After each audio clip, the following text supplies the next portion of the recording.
ഞാൻ വ്യക്തിപരമായി വിശ്വസിക്കുന്നത് എനിക്ക് എൻ്റെ തെളിവുകളൊന്നുമില്ല. ഞാൻ വിശ്വസിക്കുന്നത് ഈ സിൽവർ ലൈൻ പദ്ധതിയെ UDF എതിർക്കാനുള്ള കാരണം അതിൻ്റെ പാരിസ്ഥിതിക നാശമോ അതിൻ്റെ ഫീസിബിലിറ്റി ഒന്നുമല്ല എന്നാണ്.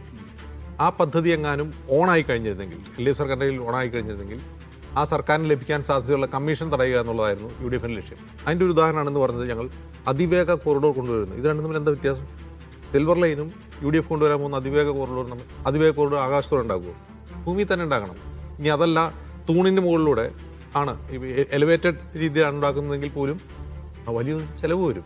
ഭൂമി ഏറ്റെടുക്കുന്ന പോലെ തന്നെ ചിലവ്, ഭൂമി ഏറ്റെടുക്കുന്ന അത്ര വരില്ലെങ്കിൽ അതിന് ചിലവുണ്ടാവും.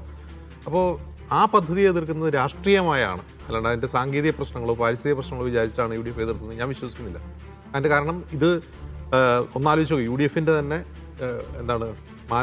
ഇതായിരുന്നു, ആശയമായിരുന്നു എക്സ്പ്രസ് ഹൈവേ മുന്നേറ് കൊണ്ടുവന്നത്. എക്സ്പ്രസ് കൊണ്ടുവന്നപ്പോൾ കേരളം രണ്ടായി പിളർന്നു. അതിനനുകൂലിച്ചും എതിർത്തും. അന്ന് CPM ഉൾപ്പെടെ അതിനെ എതിർത്തതാണ്. അതിൻ്റെ കാരണം ഇത് തന്നെയാണ്. വലിയ ചെലവ് വരുന്ന, വലിയ പരിസ്ഥിതി നാശം വരുന്ന ഒരു പദ്ധതിയാണ്. പരിഷത്ത് ഉൾപ്പെടെയുള്ളവർ അതിനെ എതിർത്തിരുന്നു. ഏതാണ്ട് സമാന സ്വഭാവമാണ് സിൽവർ ലൈൻ ഉണ്ടായിരുന്നത്. വലിയ തോതിൽ ഭൂമി ഏറ്റെടുക്കേണ്ടി വരുന്നു, നിരവധി പേരെ കുടിയൊഴിപ്പിക്കേണ്ടി വരുന്നു, അതുണ്ടാകുന്ന പരിസ്ഥിതി നാശമൊക്കെയാണ്. ഈ പരിസ്ഥിതി നാശം കുറച്ച് ഒരു അതിവേഗ റെയിൽപാത എന്നുള്ളത് പലതരം പ്രപ്പോസൽ ഇപ്പോൾ കേന്ദ്ര സർക്കാരിന് മുമ്പിലുണ്ട്. കേന്ദ്ര സർക്കാരിൻ്റെ മുമ്പിലുണ്ടെന്ന് പറയാൻ കാരണം ഇപ്പോൾ നിലവിലുള്ള പാതയ്ക്ക് സമാന്തരമായി തന്നെ റെയിൽവേയുടെ ഭൂമി ഉപയോഗപ്പെടുത്തിക്കൊണ്ടുള്ള ഒരു പ്രപ്പോസൽ മുമ്പിലുണ്ട്. ഈ സിൽവർ ലൈനിൻ്റെ പ്രശ്നം എന്ന് വെച്ചാൽ, സിൽവർ ലൈൻ ഈ പറഞ്ഞ നിലനിൽക്കുന്ന എക്സിസ്റ്റിംഗ് ലൈനുമായി ഒരുപാട് അകലത്തിലാണ്, ജനവാസ മേഖലയിലൂടെയാണ്, നഗരങ്ങളിലൂടെയൊക്കെയാണ് പോകുന്നത് എന്നുള്ളതാണ്.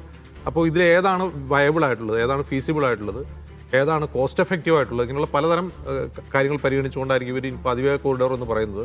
അത് യാഥാർത്ഥ്യമാക്കാൻ ഒരുപക്ഷെ സാധ്യതയുണ്ട്. കാരണം ഇത്തരം വലിയ പ്രൊജക്റ്റുകൾ, ഗ്രാൻഡ് പ്രൊജക്റ്റുകളൊക്കെ എപ്പോഴും UDFിൻ്റെ ഒരു ട്രേഡ് മാർക്കാണ്. ഉദാഹരണത്തിന് കൊച്ചി മെട്രോ ഉൾപ്പെടെ, വിഴിഞ്ഞം പോർട്ട്, വല്ലാർപാടമൊക്കെ ഉൾപ്പെടെ UDF സർക്കാരിൻ്റെ കാലത്ത് കൊണ്ടുവന്നതാണ്.